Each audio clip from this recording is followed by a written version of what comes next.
means, so. If you want to say that's fine. Have a break. My back is up, so.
Actually, I said, yeah, I was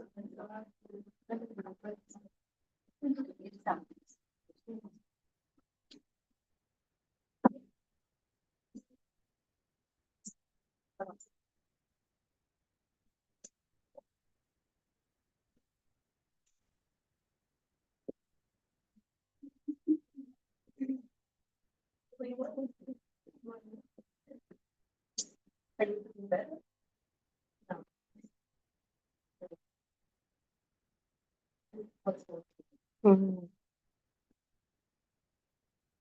But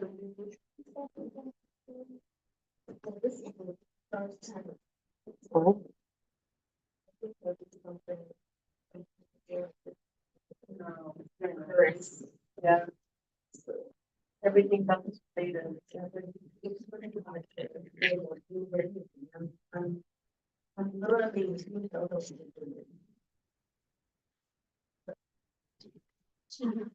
Are you coming tomorrow? No, well, I'll be there tomorrow. I think this is helpful. I think, I mean, that we have a little so far. That's some excitement, but it's still not that. I think. Okay. And I have something. Yeah, I will. Usually we can. Okay. But we all know. Really, I'm gonna, no. And they took up to do, so right after they're done.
Is looking, she there or there.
Okay, so I managed to put some things yesterday, and that is for the assignment that's coming up.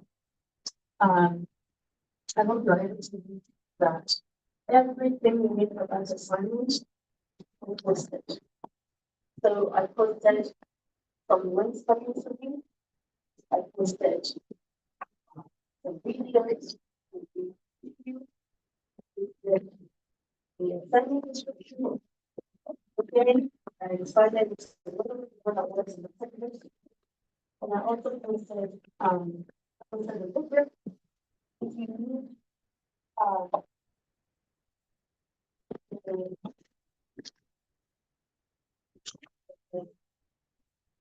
something for the college.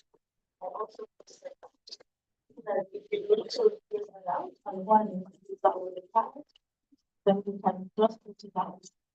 Right to me, and go and use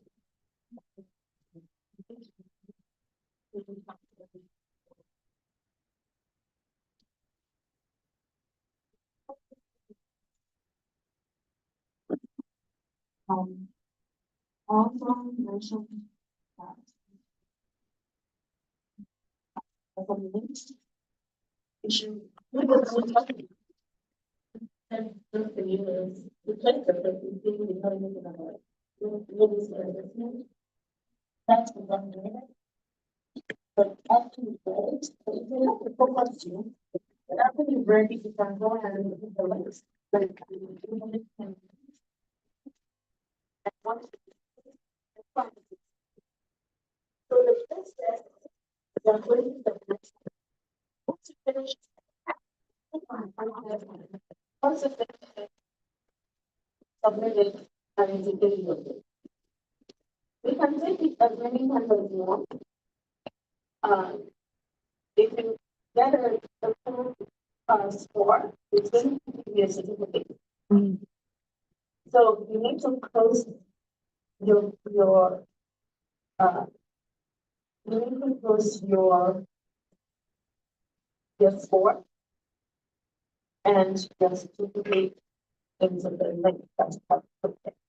So you see a link that's the first test in assignments. It is replacing your DQ2, the one that we keep about. So it's going to be that. But for this assignment, there's no reason for you not to get 10 out of 10. Because you can take it as many times as you want. You can go back and read the information. You can go back and try it out again. The second time, there's an option at the end when you have submitted to ask you if you want to retake the test or the close test. So you can do that. I give you plenty of time to do that. But we shouldn't just be clicking and checking, and we should actually go in and check the information and really read the information so you can understand that's why it's there. So I'm not going to be there to observe you, but this is for your own information. You want to know that you know that you know, but nobody says what each one represents and so everything you need for that assignment is there. So let's go over that a little bit. So and again, as I mentioned, yeah, what I need to do is to make sure that we use the data edition of tables. So it's DIBELS, but it is pronounced tables, not dialogues, but tables. And I wanted to use that particular edition. I posted that the link also on the one of the links I put there as well. I also posted it, but you can go and download it yourself, but the link is there. You need to download the administration guide as well as the guide, as well as the sheets for the students.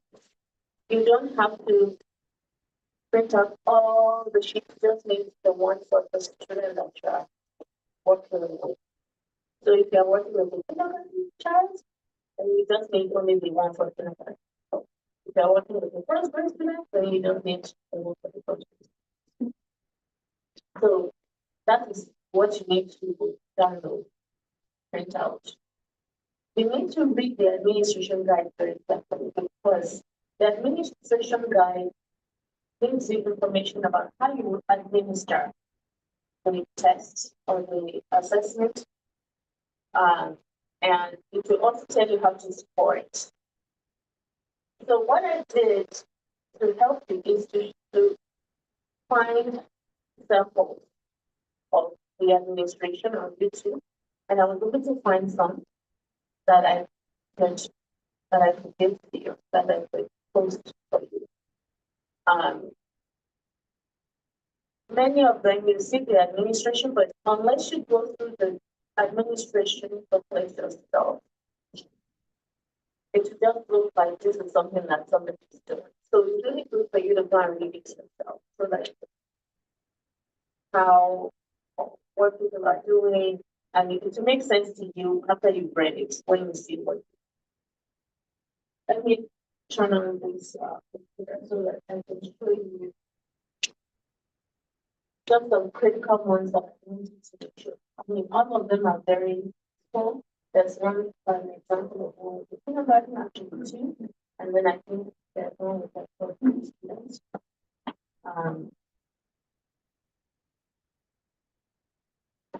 There is one that I really wanted to watch. It's a bit longer, but that particular video is for training teachers to do the demo.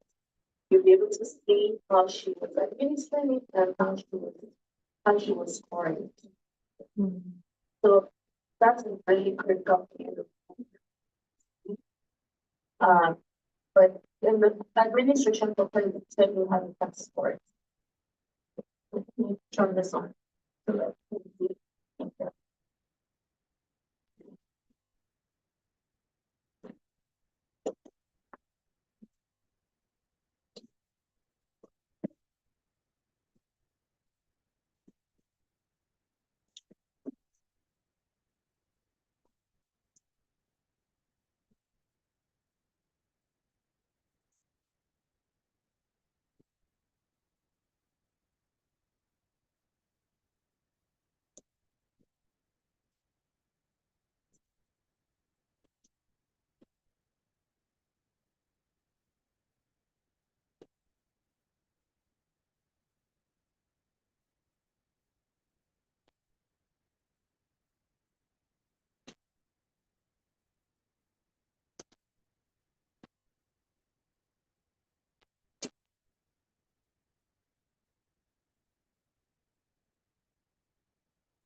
Only years that coming to 17 when she got something.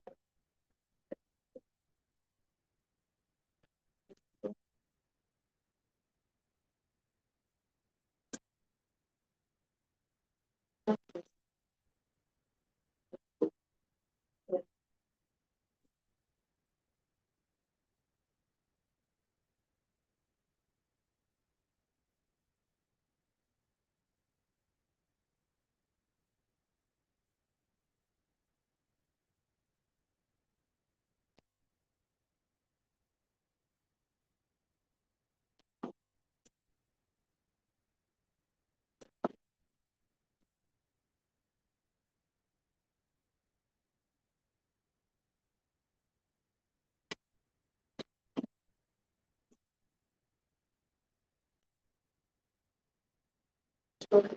So now we are, and um,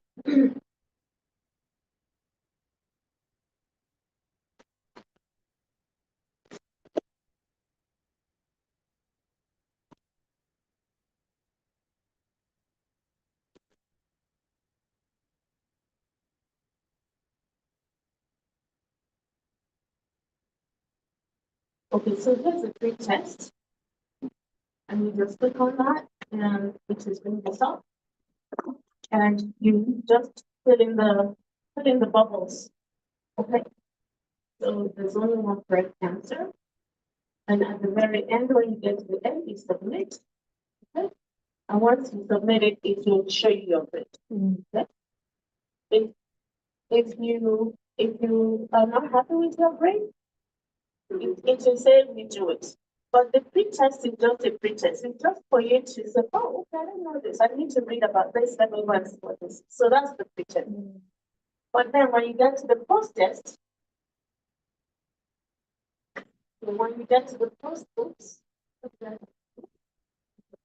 So that is the pretest. When you get to the post-test, um,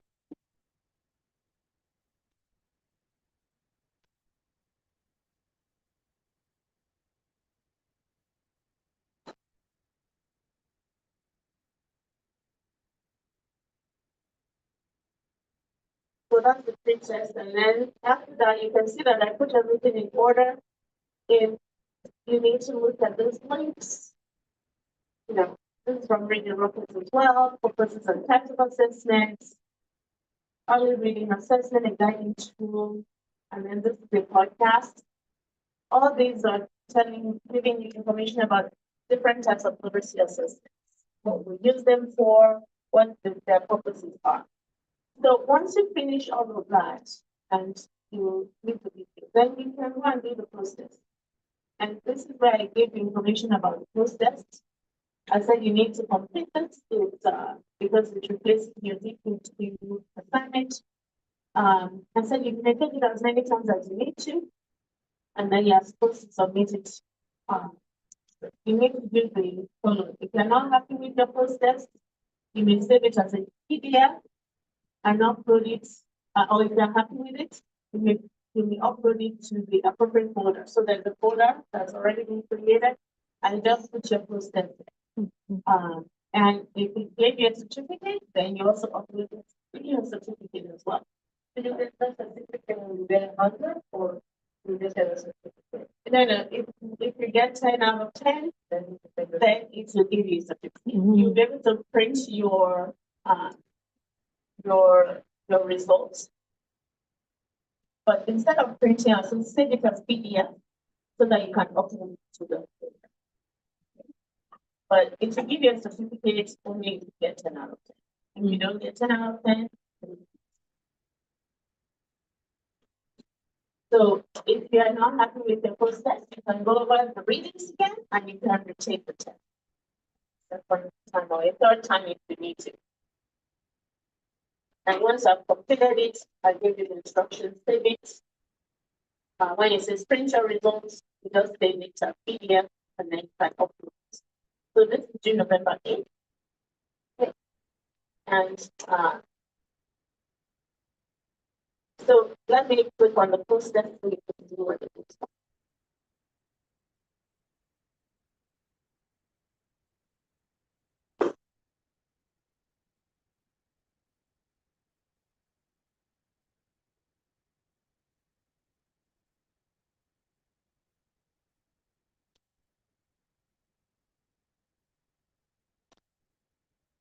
Okay, so here it is.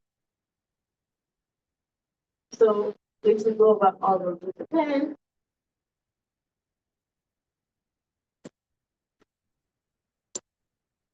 And then when you get to the end, you submit also. Okay?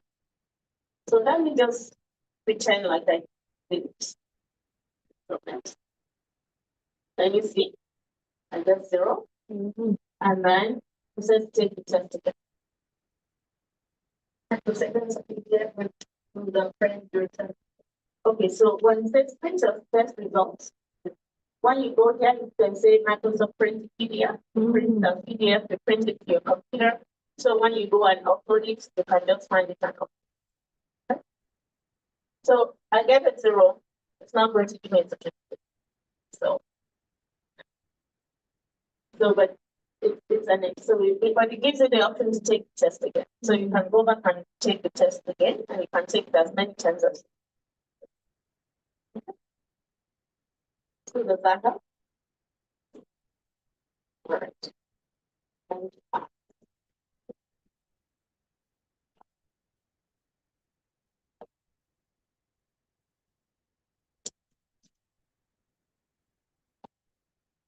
so the pre-test, when if you want to retake it, you can retake it, but the pre-test is just sort of pre-test that's like everything pre-test to students to see what they know.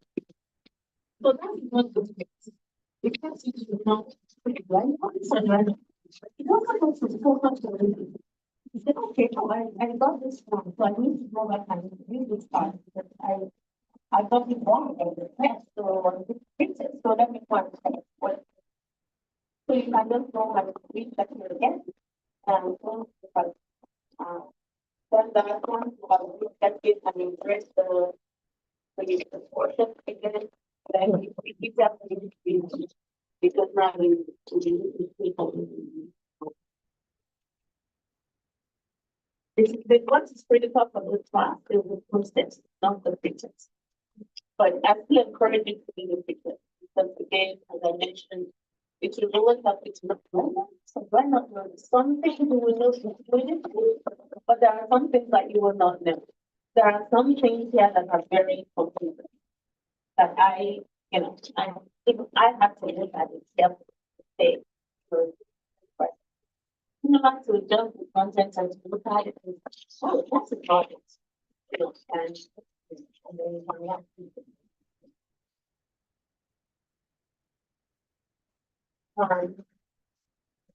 And then we go to watch. So there are several things for you to watch. And these are all the videos that I have. This is a really good one, assessment by special, so that you can see what specialists do.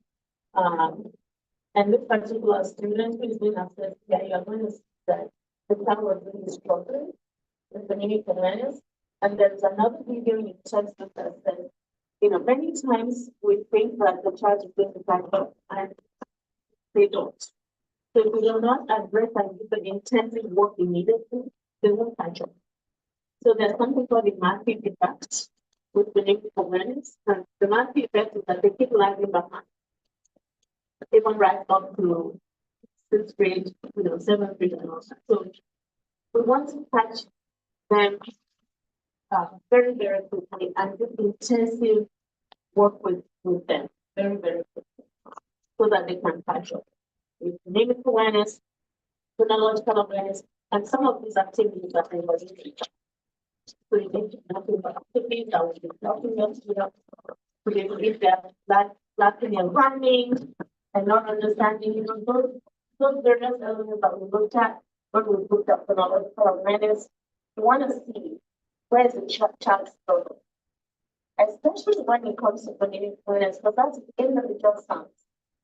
So you want to see where this child struggling. Is struggling with deleting sound or substituting sound or baby sound? Where is the child struggling so that you can really focus attention on that? Because don't ever think that, oh, the student will catch up to or many times you know. So you really want to really help them.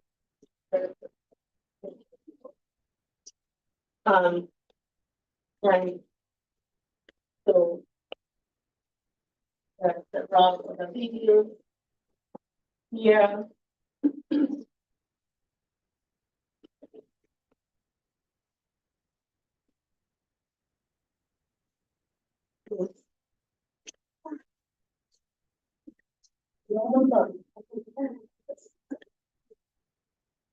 So when we have to do, but we have to do assessment, but for all of them, they have to be on the same child or different children. We'll get there. Okay. Yeah. So these are all the videos you need for the demo. So this is the administration of the video. This is the introduction. This is the first one here. You don't need to listen to this one. It's just giving you information about the book 8 because there have been different iterations of the book. This is the one I really wanted to watch. It's a bit long, but it's the one that they use to train teachers in Louisiana School District. And it gives you information about how to administer it and also how to score it. So you're going to see like how you see picture in picture. So you're going to see the person who is doing the administration, you're going to see the student. And then you're going to see how it is being scored as the student is saying the different times or whatever the snapshot is that the teacher is doing. In the administration booklet, it's very clear that you should not go more than 1 minute. If you see a student struggling, do not do any assessment that is over a minute because we don't want to frustrate the child. You can say, okay, let's stop and then go to the next snapshot. So there are different snapshots in this assessment. Okay.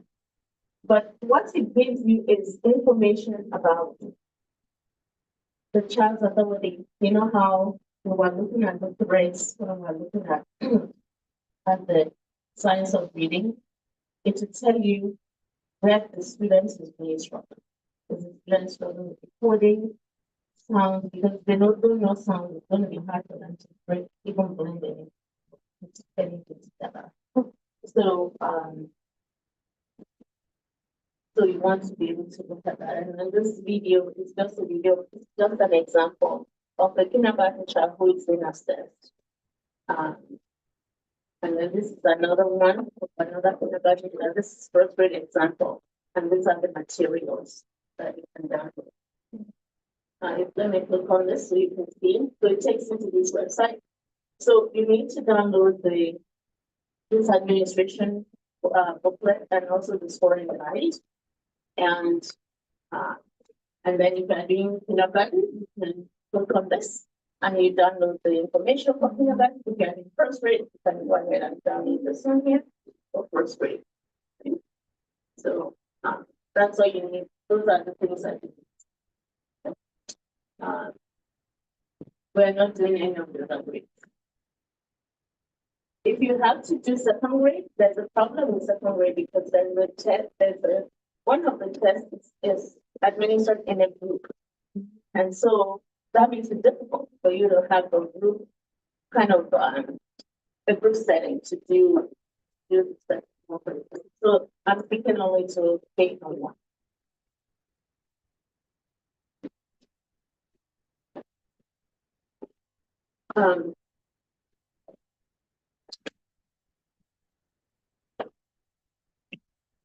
So then once you have done that, you go to review part.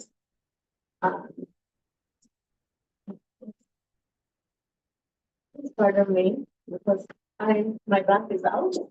I'm standing in a brace. So if I'm feeling really hot and all that,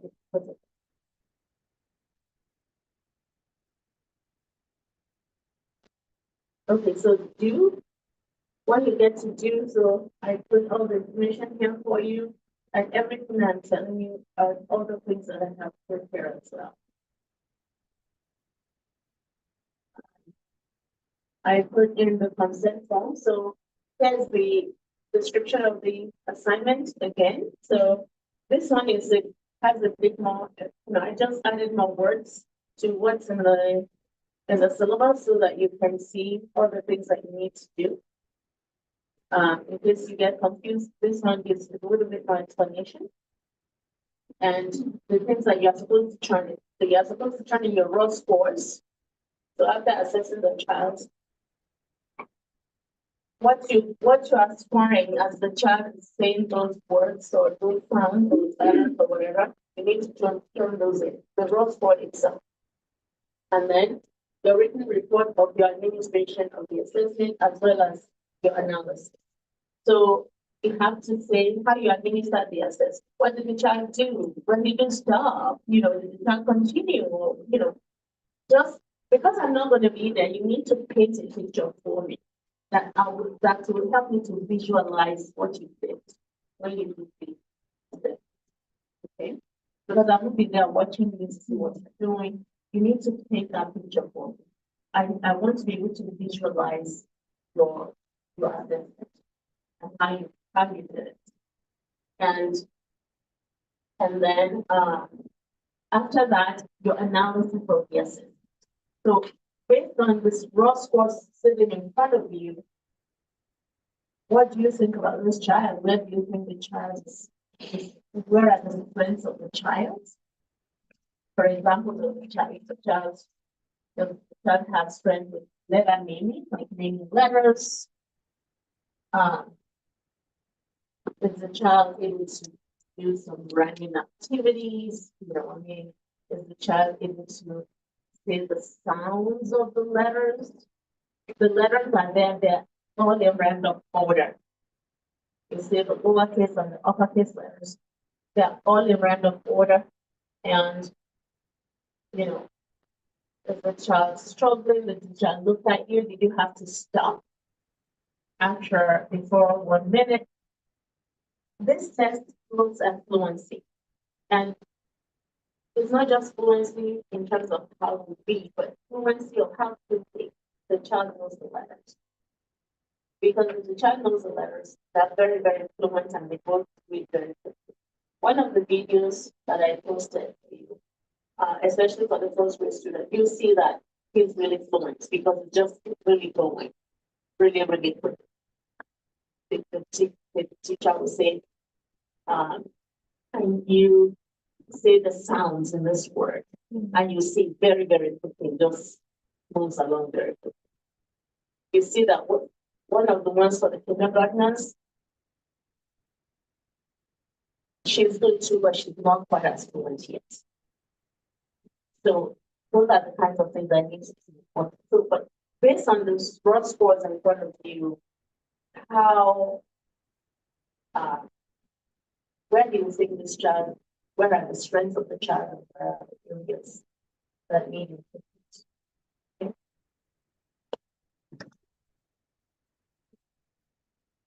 Then you need to articulate areas needing improvement or support. The child's literacy development based on the assessment skills. Okay? And then to submit these to the appropriate assignment. By the way, one of the things that I have to, I think, okay, yes. So you need to then suggest literacy activities that will support the child's literacy development. So we've been doing some activities in class. We've done activities in relation to phonological awareness, phonemic awareness. We've done activities about phonics. We'll look at some other ones today. But you need to suggest some literacy activities that you would use to support the child that you have. So you're doing just one assessment to your question, guys. You're doing just one assessment for this child, but you're creating 3 literacy activities that will support this child where the child needs improvement. Okay, so you don't just go out there and look for 3 interesting literacy activities. The activities must be related to the child that you observed. The activities must relate to the assessment. Everybody's activity will be different because what your child may need may not be the same thing that the child that Alex would would would assess. Your student may be really, really good in things like maybe phonemic awareness, or maybe the child is struggling about with comprehension. But the student that are exposed to observe and assess may be really not may be struggling with phonemic learning, so she's going to need to look for activities about them. So your portfolios, the ones that are coming later, you know, they need to match the child. So this, but then like exactly, yes, is the before exactly what's the child. So remember those activities we did in class when I said I want you to look for 3 activities for this or that. Exactly. So you need to look for 3 activities that will support your student, the person that you. So you're not creating activities for the child that definitely is going to for any children. There is a specific, just the specific child. So you need to link, that's the link between the two assignments. The literacy assessment, you're assessing a particular child, but then where is this child needing help? And then you're going to look for the activities that will support the child. So it's like you're creating something for a very specific child. Does that make any sense? Does that help?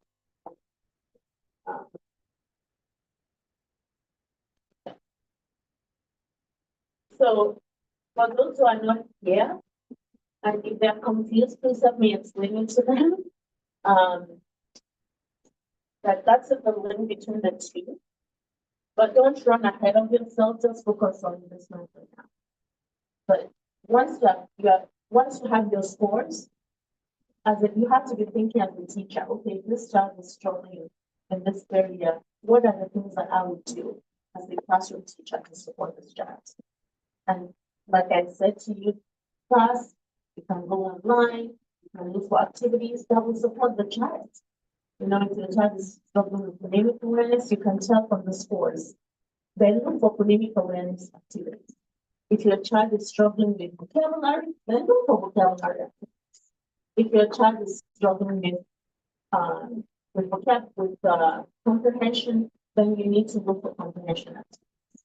So that is what is defined. But what it does is that it gives you a lot of really good insight into not just literacy development, but how you will support all the students in the classroom. Because they be at different places and different occasions, different points. Some will already know some things, some may not even have good understanding of better knowledge when they come to your class. They're still flipping D and P and all of that. Especially kindergartners, see them flipping the two D and B and P. You know, so those are areas that you see quite a lot of struggle with some of this.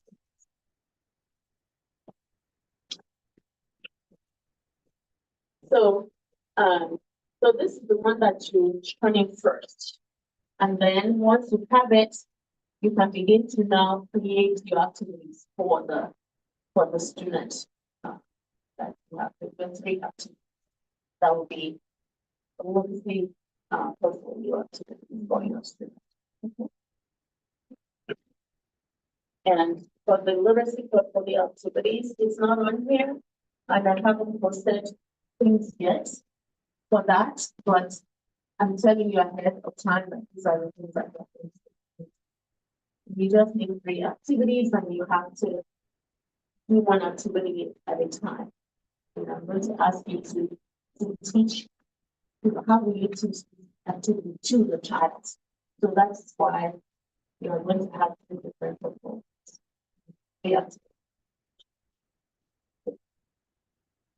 And they need to be different activities. If your student is struggling with mimic awareness, that you look for activities that would be able to support the mimic awareness for your students.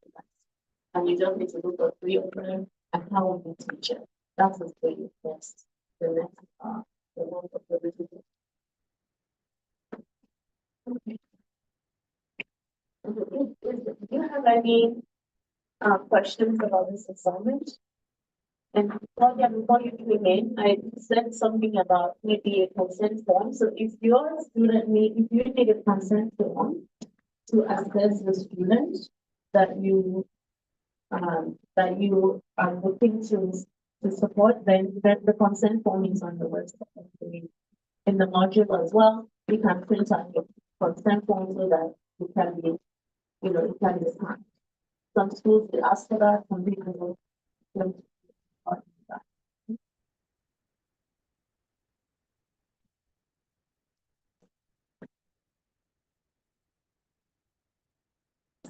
I'm going to add more to this because do that because it's up here, but it's not down. So that's a way obviously suggest obviously activity, but suggest for parents and teachers. So I'm going to put that here as well. So this is good. That's going to be B, and I'm just going to be submit this. That's okay. But it's in everything that you need to write on. And then the rubric is there as well. And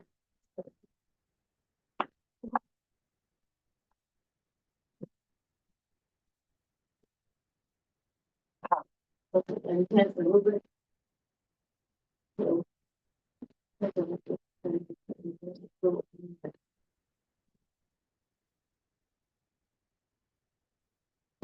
So one of the things I want you to do for these assignments is, what you got out of it.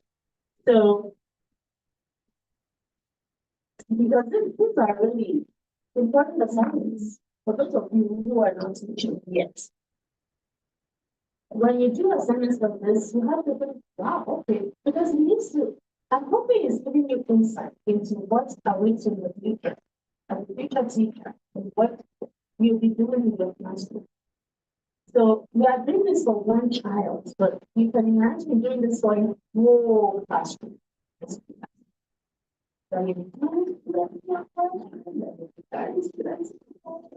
you can imagine doing this type of assignment for up to 30 kids. So you have to be thinking about just how you manage this kinds of assignments in your classroom with 30 kids. So, but the important thing is to know how to do it. Once you have 30 kids in front of you, you'll be able to manage. By the time you get to students, it change you the mind. And you'll have so many kids in front of you.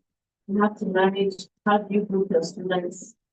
You have to look for students who maybe are in the same level. Maybe they're also with communicators. You work with them together at your teacher table. Where you're focusing and doing intensive work with them. Then there are some who are just maybe learning letters. Then you have to bring them to your teacher table and work with them on letters. Working with all your students, there are some that need more intensive work with something. So you have to pull them to your teacher table. So that's one of the things that we use assessment for. We use it to help us improve it. Because it's going to be hard to do you taking one child, unless the child is really different and wants to intensive work without it. But most of the time, we have most students in groups. So a group of 4, a group of 5, just depends on what they are. But you're going to have all these assessments in front of you and have to think, oh my gosh, what am I going to do with all these assessments? But to be able to see all the patterns, who are the ones that are struggling with this type of issue of reading problem, and who are the ones that have some other types of literacy developmental issues. So those are the things that we need to. So I'm going to close some other things. I hope I'm able to sleep long enough to have them sleep for a long time. But so these are all the kinds of things that you should be thinking about in your mind about what your future class might look like. So this is just a small taste of what you should be expecting to learn. It's a very tiny little bit of taste, just with one thing.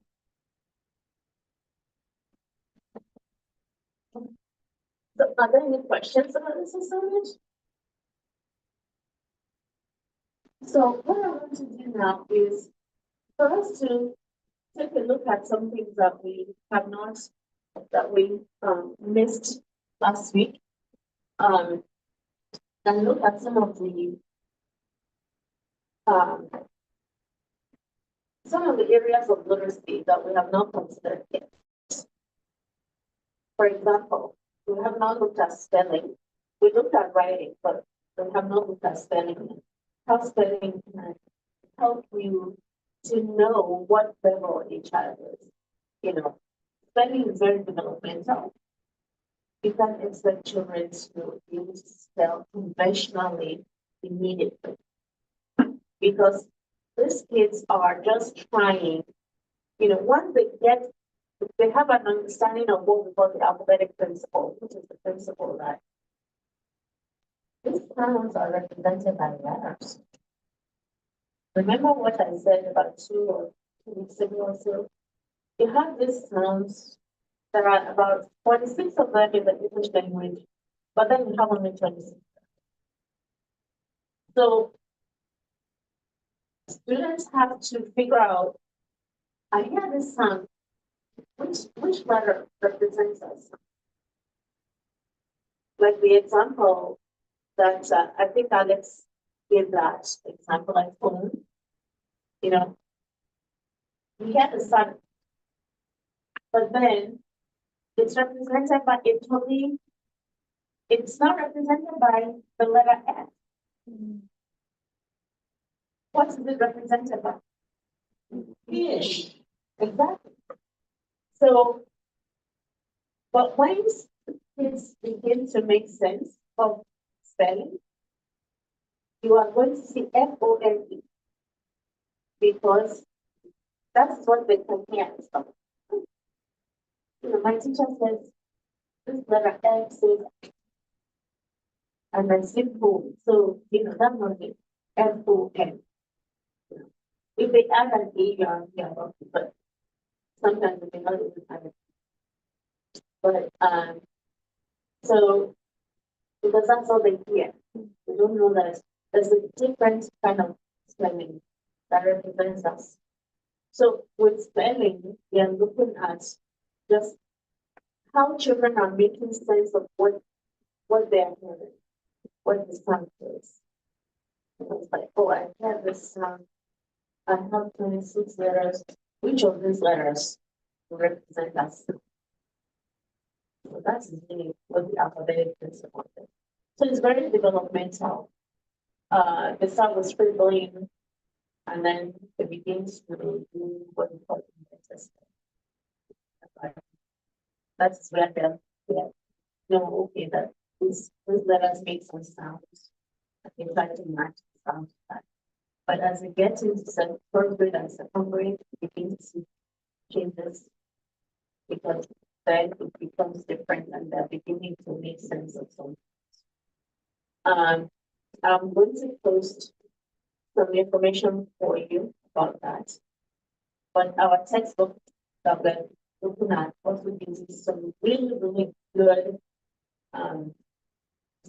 just some really, really good videos that you can watch that shows you the various developmental stages of them.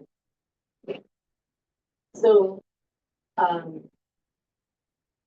we also need to talk about fluency and so this is the fluency, but how quickly we're able to read, how we're able to read with action, how we're able to read, we call it prosody in literacy. How you're able to read to make it make sense when you see punctuation mark. After you read that, you see an exclamation point. So then the way that you read that, I'm sure that that's the point. So I will give you the prosody so that it's enjoyable.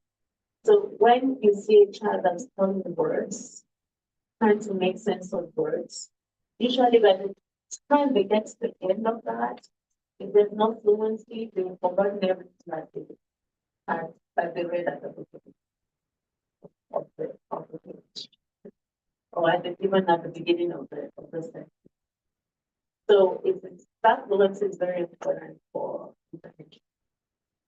So, but today I want us to work on two things: the vocabulary, and we're also going to work on so we look at activities to support vocabulary development for K-2 students. So when you pull out your laptops, that's what I want you to be searching for.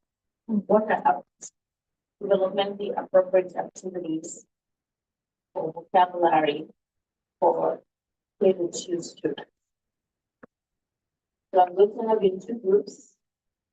One group is going to work on vocabulary, the other group is going to work on and then we'll put that down. And then we'll go. Sorry. There's something. So that's what we're going to do. Okay. So let's count 1, 2, 1, 2. And then go to the other of the class. And then we'll move for this up. So let's get started from Mandy. 1, 2, 1, 2, 1, 2, 1, 2, 1, 2, 1, 2. So all the ones this one to the side and all the two this one to the side. What are you doing?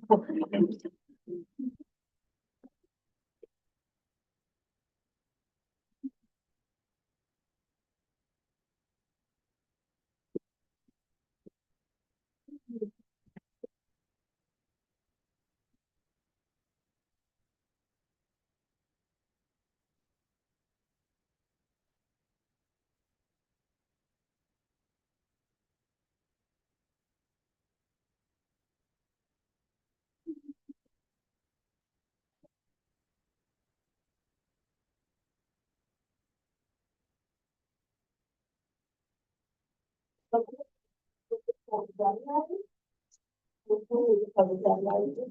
are going to be looking at comprehension. Comprehension, how to become comprehension for biggest two students. And what are the competencies that we have in mind?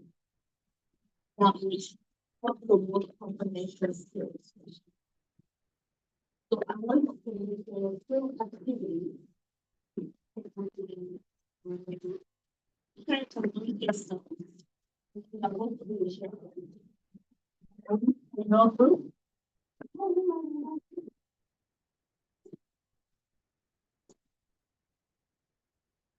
Okay.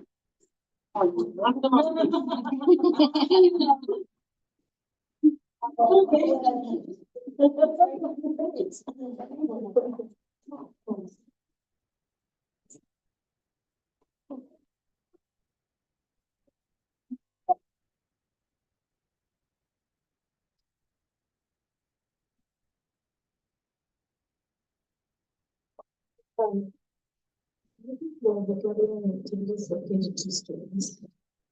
And vocabulary activities that will be appropriate for K-2 students. I want to split that here.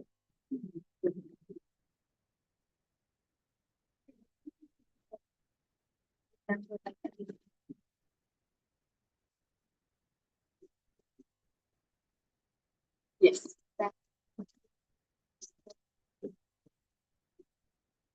Yes, you can find it. where the teachers going to words and right. So because that's what it's not the same as that. Yes. Looking at me.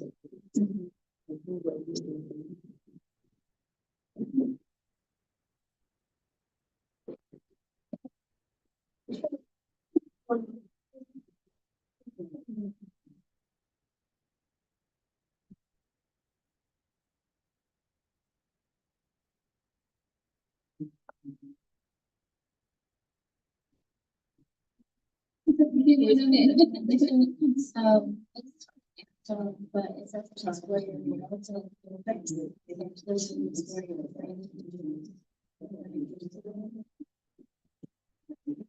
are you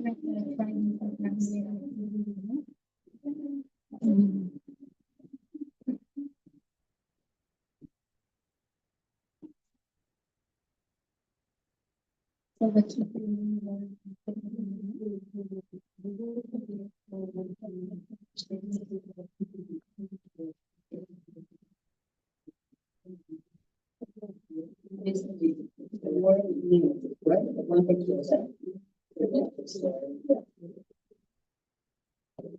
make sure that you write things down. Make sure you write down what you can so that you can share it.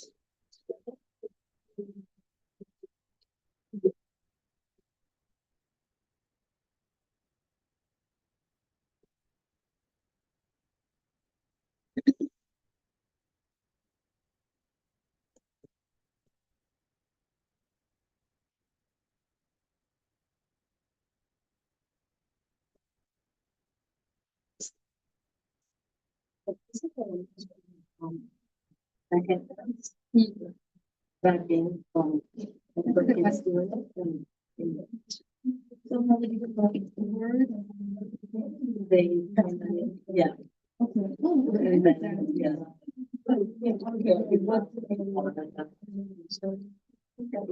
That's a good one.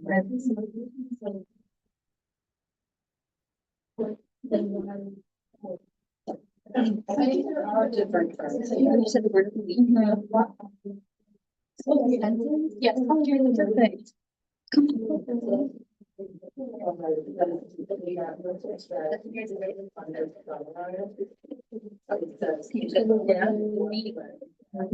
perfect. Great.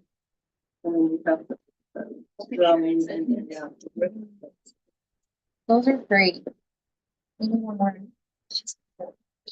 Cause I seen this one, like they could do like words of the week and they'll have like words on the point. It's the farming, but it's not good. So, but I think yeah, but it makes sense. No, like, yeah, the word. From the information,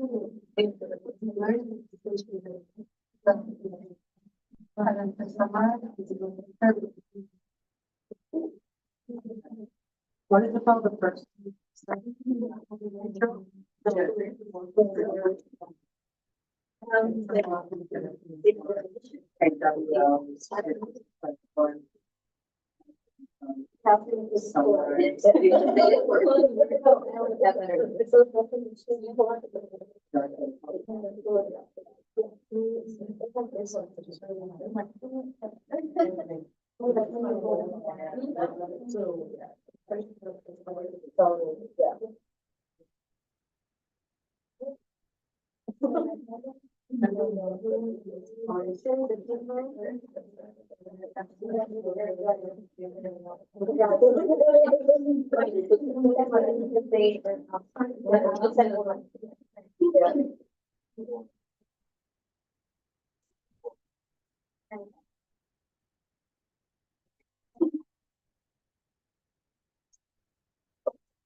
Quiz,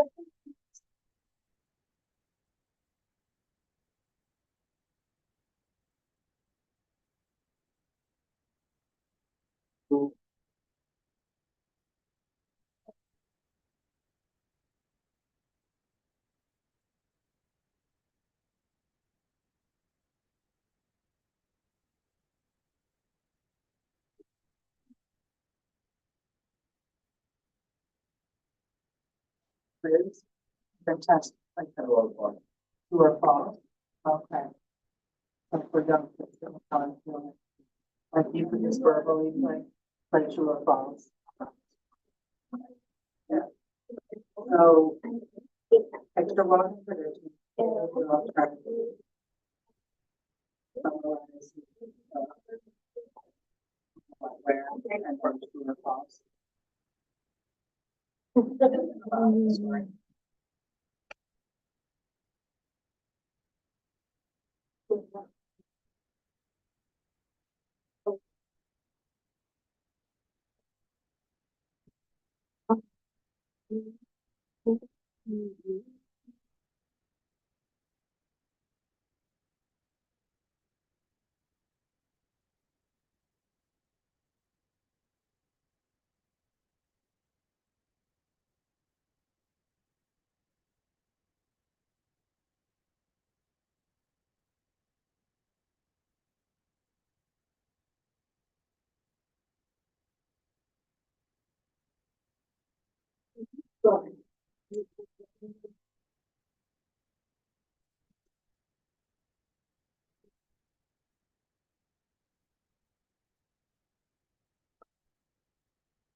Next,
let's go to the bottom.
Are you ready? Okay, we get more time. I think we're ready. Well, okay. How about you? Are you ready? Okay. So,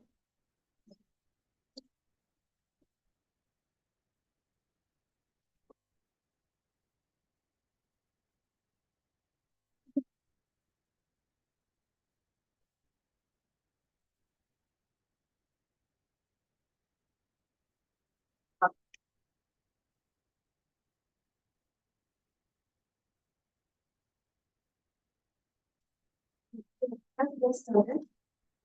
The first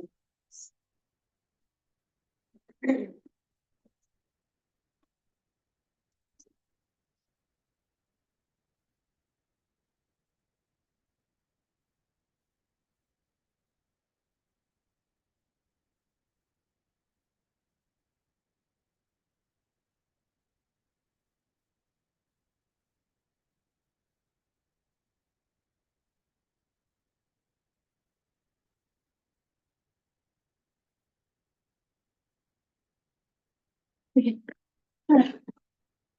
sorry. All right. Let's have it over to Tom.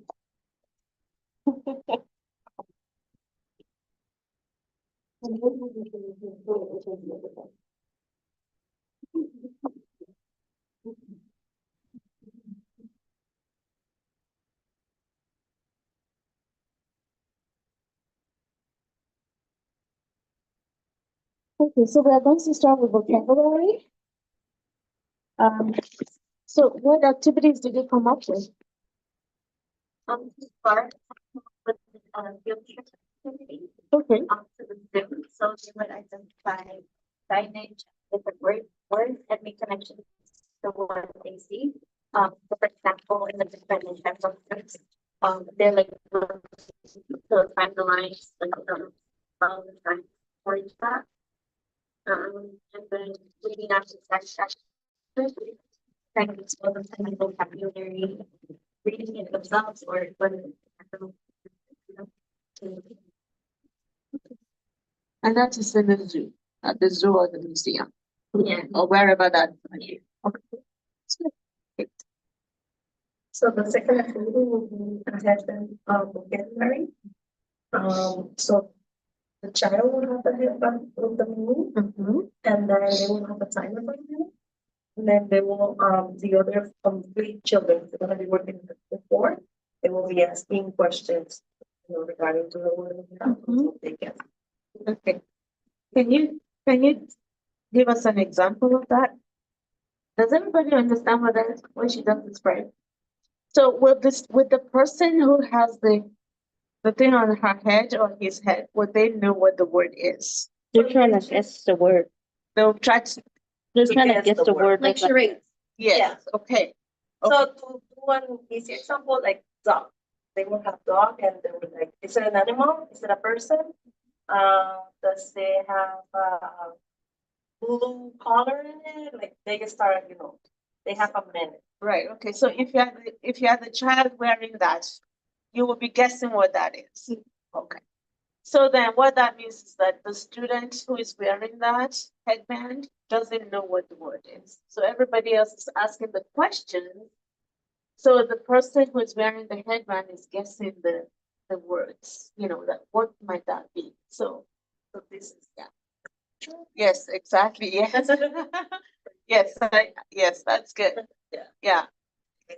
It's a really great activity for building vocabulary, especially with kindergarten. So you just have to make it developmentally appropriate. Make sure that this is something that they can actually, that is within something that they can actually that they will understand. And kids are, when I went to this with my mom 2 years ago, there's huge ones, and I saw them painted. I was like, I guess this been like maybe like 5 years or not. I didn't see that before. I have a 20-year-old, so like I know. Yeah. No. Yeah. So they, they get excited. They like try to get. Yes. Like, so it's yeah, and it's not just for kindergartners. You can use it for right up to 8th grade even. And adults activity. And adults. The important thing here is just to be sure that the words are the words are accessible by the age and the grade level that you're trying to. Okay, thank you. Okay, so that is number 2. So our third activity was vocabulary bingo. And so I would say after the children have learned at least 25 words, they can create their own bingo card with those 25 words. So they will write the words themselves. And then the teacher will have in her bag, she'll have the definitions of each word.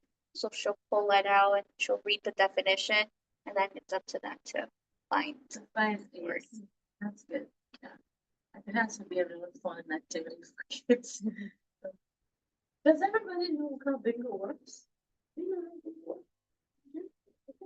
Anybody else? All right. So the last activity in terms was word. Okay. And so the word of the week could new word for the lesson you're teaching, or a word the students have been reading, or a new word that you want to teach them.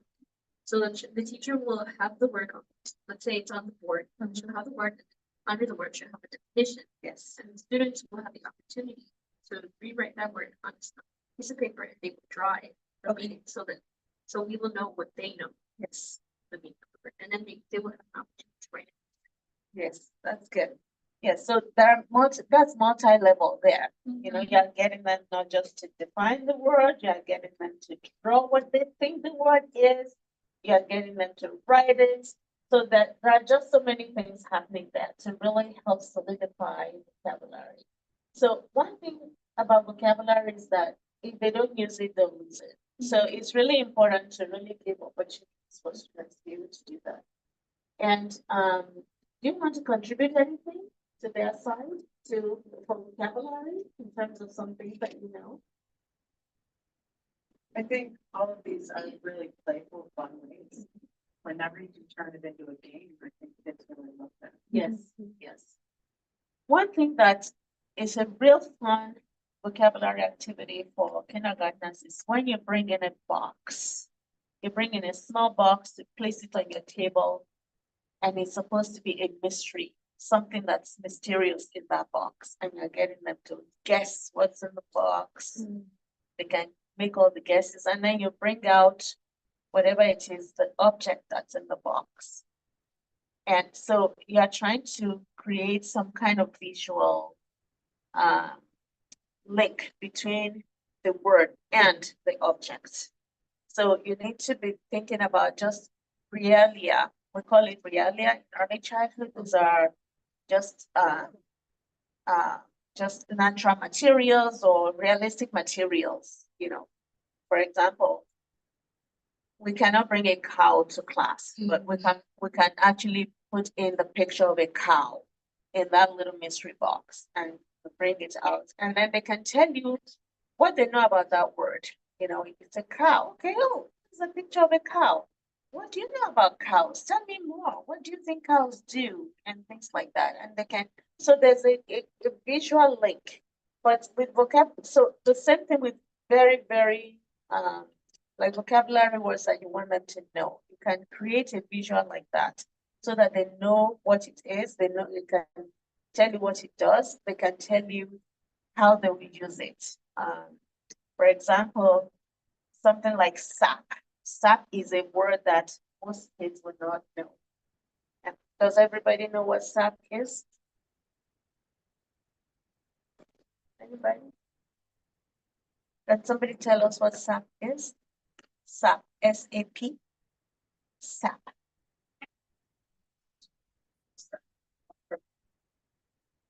Yes. Okay, so that's sap. And so you can bring in pictures of that.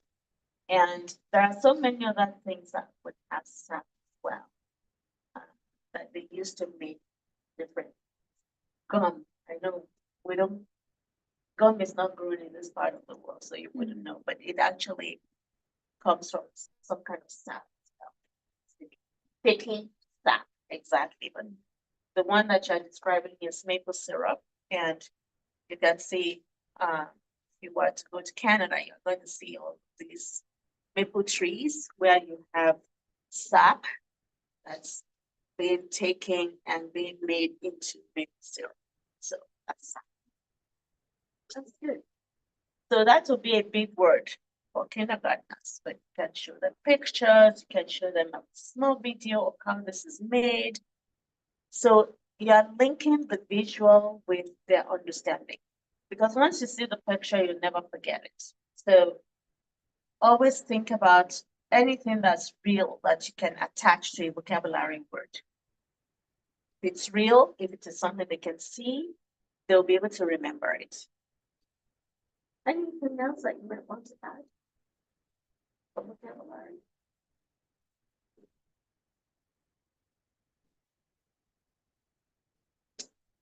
And of course, we talked about games. Just make sure that, you know, turn everything into games for discussion. So it's a lot of them to do anything that game. And try as much as possible also not just to use just like everyday words. That is important. That should be the majority of words that they know. But don't be afraid to stick in maybe a word that will be a first grade. I was telling them that like my son is in second grade now. So last year he was learning 5 words each week, but now they double it to 10 words. And what we do is we're like we're reading at bedtime. I go to my home, and then like we're highlighting the words and then test on Friday. Yes. So he already recognized the words. Yeah, that's good. Yeah. So don't be afraid to stick in some higher level words because you're afraid that they won't. That's how you develop vocabulary for this children. When I was doing consulting for CPS, we had a child in first grade. I really was really helping him third teacher, but I spent most of my time in first grade.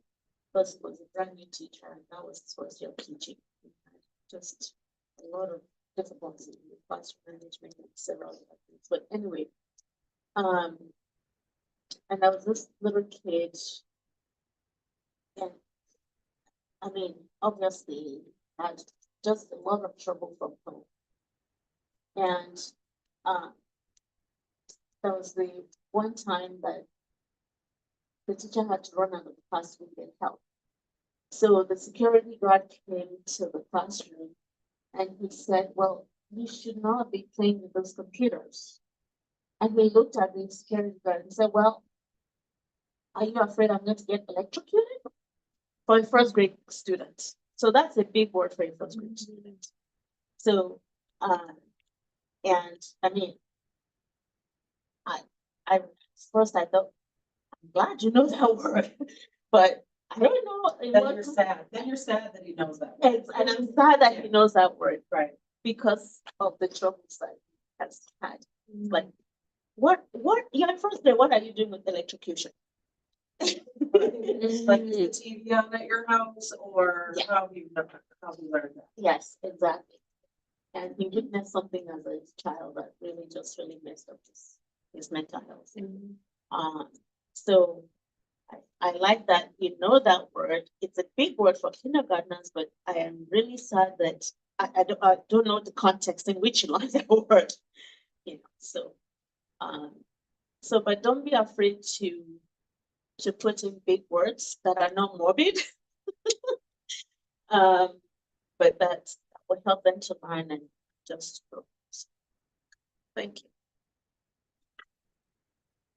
Comprehension.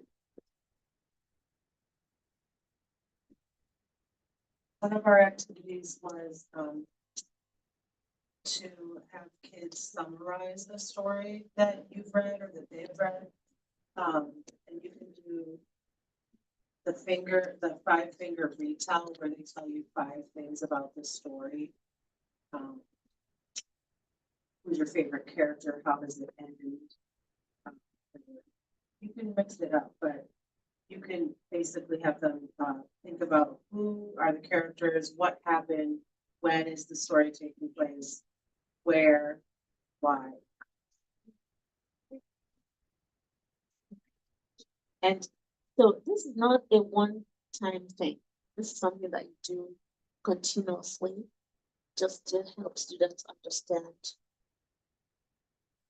first of all, the process, and also just the routine of doing that regularly, so that they are learning to look in the text for that. For characters, they're learning to look at what happened next, like sequences, like who did what in the story, when they did that, what happened. If you are reading Goldilocks and the Three Bears, for example, like you want to know who went to somebody's house, like who was it? Was it a wolf? They can tell you it's a bear. I mean, it was Goldilocks and she broke the daddy's bed and all of that. But you're asking all these questions to help them to get into the heart of the story. So you use your 5 W's, you know, who, what, when, where, and how. So yeah, and so the 5 W's are H, and you're probing. So you want them to get to the heart of the story, like, and to tease it out so that they're not just looking at the whole, but they're looking at different pieces of the story. The next one. It's like picture market prediction. The objective is kind of like to help kids predict what's gonna happen in the story and the interview. They kind of just look at the book instead of reading it. Not read it first, but just look at who's the characters, title of the book, illustrations, kind of like you said, guess what's gonna happen. And yeah. That's good. That's the picture walk. So at what point do we do the picture walk?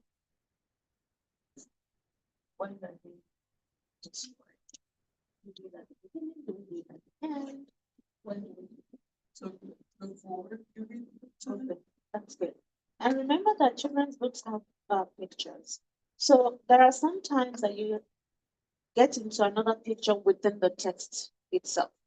And that's where you can again ask, so with, you know, you can do a quick debrief, you know, to try it because well, children's books have very simple plots, but by the time you get to second grade, you have plots that are getting a little bit more complex. So you want to help children to determine like who said what here, you know, like especially when you're introducing more than one or two or three characters. You want to say, was it this person? Was it that person? So you're asking a lot of questions. And you can again look at the pictures and they can tell you what's happening in the picture again. So yes, picture work is a really good comprehension tool for helping students to pay attention and to understand whether their predictions are going to be correct. Okay.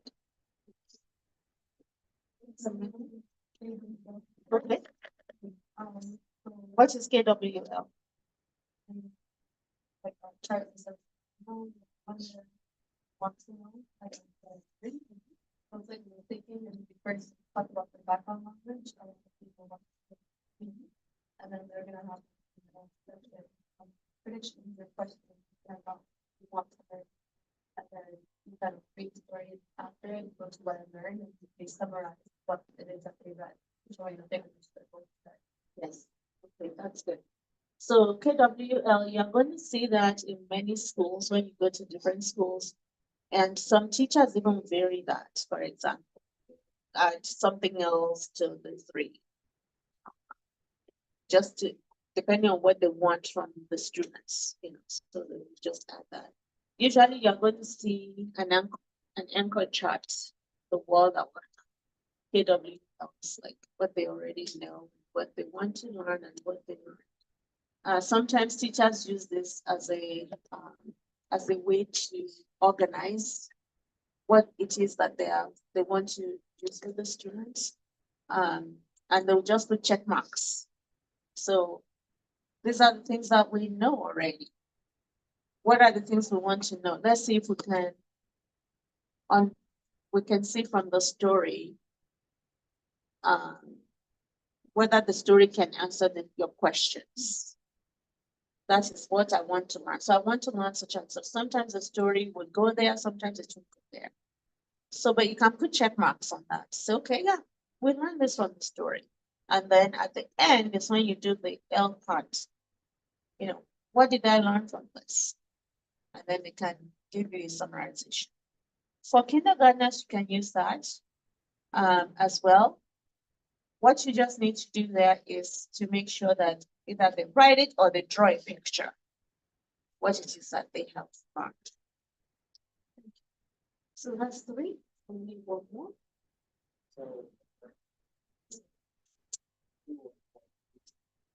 True or false? Yeah.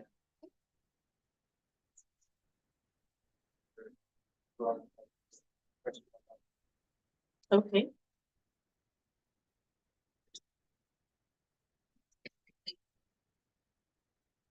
Okay, so did you hear that? That this is true or false? So after you've read a story, or after you've read a story, you're asking true or false questions. Did this happen? Did that happen? And then they say yes, no, or whatever. You can do thumbs up, thumbs down. If you think that this happened in the story, you can throw in different things there as well. You can throw in some falsities, things that are not true, to see whether your students are paying attention, to see whether they'll say that's true or whether that's false. So those are ways that you can engage your students. So I'm glad that you came up with all these activities. There's plethora of activities for vocabulary, for comprehension online that you can find. When you get to your literacy portfolios, you will not only give me these suggestions, or in your literacy assessment, you give the suggestions, but in your literacy portfolios, you are going to actually tell me how you are going to actually teach that. Okay, so you have to go step by step. You are going to put the procedure and things like that. That's what they feel. Exactly, yes. Yes, yeah. So you're going to say exactly how you're going to teach that. So that is with the literacy portfolios, that's how it's going to be different. So you're just giving suggestions for the assessment, but in the portfolios, you're saying you're giving the procedure. This is how I'm going to teach things when that. Okay. Does this help? All right. I'm glad I made it to this point, and thank you for your patience with me. And Alex was looking at me grimacing with my face. I was really in pain, sorry.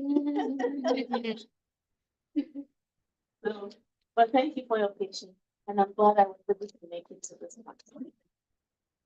All right, so let's go on and please get started on your your literacy assessment. If how many people already have children like that? Not everybody has. Okay. So if you don't have a student yet, please find one. If you're having trouble finding a student, talk to people who are working in a school so that they can connect you with the school. So you need a kindergarten student or a Nothing should be, right? Nothing.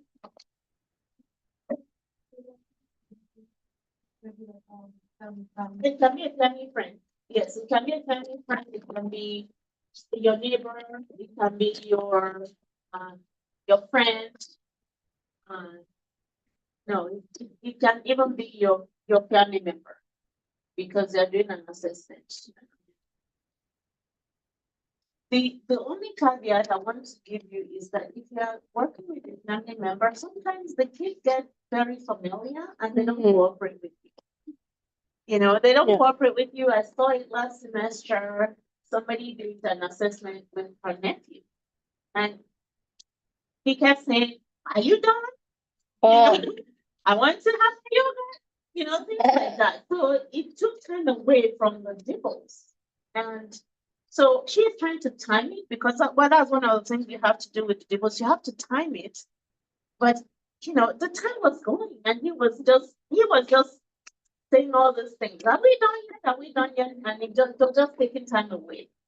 So that is the only caveat I will give you with working with family members. If you work with somebody who is not a family member, the child is a little bit more curious and they will actually work. Thank you. How about you?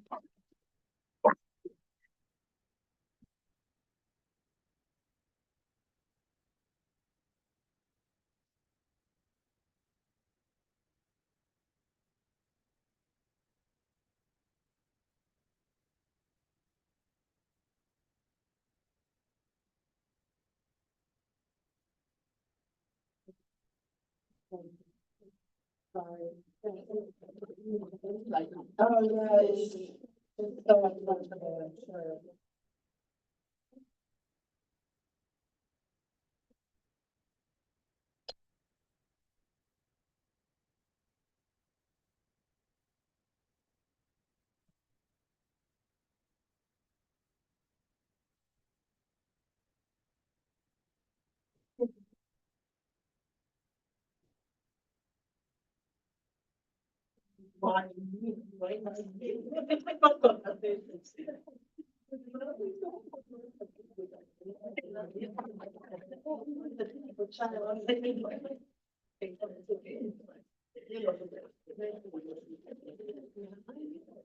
the thing is that I didn't.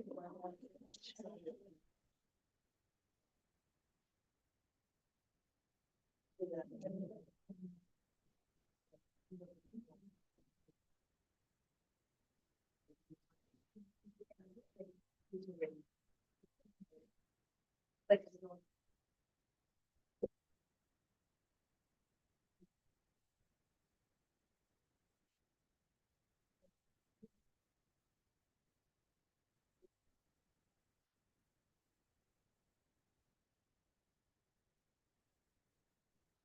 okay, let me just.